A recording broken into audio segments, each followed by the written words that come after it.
Hi guys, আসসালামু আলাইকুম। কেমন আছেন সবাই? আজকে আপনাদের সাথে শেয়ার করব তেলের পিঠা বানানোর রেসিপি। তার জন্য এখানে কিছু আতপ চাল ভিজিয়ে রেখেছিলাম, ভিজিয়ে তারপর একটা কেজিতে রেখে পানিগুলো ছেঁকে নিয়েছি যেন একদম শুকনো শুকনো গুঁড়ো হয়।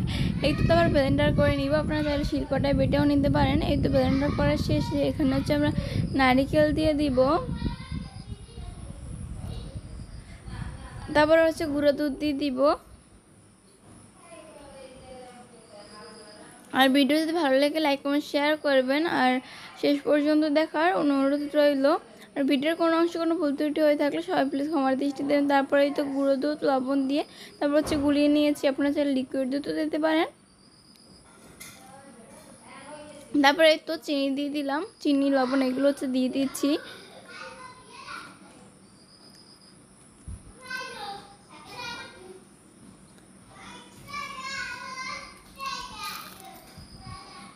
তারপরে এই তো এলাচ গুঁড়ো দিয়ে দিয়েছি। আর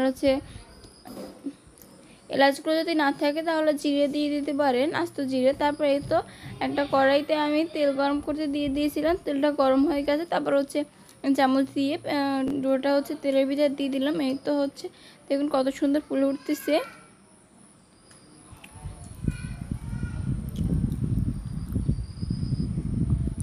আর আমি কিন্তু একটু নরম নরম নরম পিঠা সবাই পছন্দ করে, এই কারণে একটুখানি আটা দিয়ে দিয়েছিলাম। আটা দেওয়ার ফলে কিন্তু পিঠাটা অনেক টেস্ট হয় আর নরম হয়।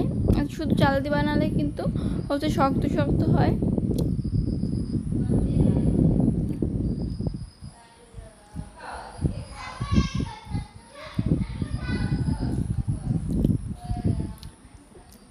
এই তো তারপর উঠিয়ে নিচ্ছি, তারপরে পরিবেশন করে দেখাচ্ছি। আজকের রেসিপিটা এই পর্যন্ত। ভালো লাগলে লাইক শেয়ার করবেন।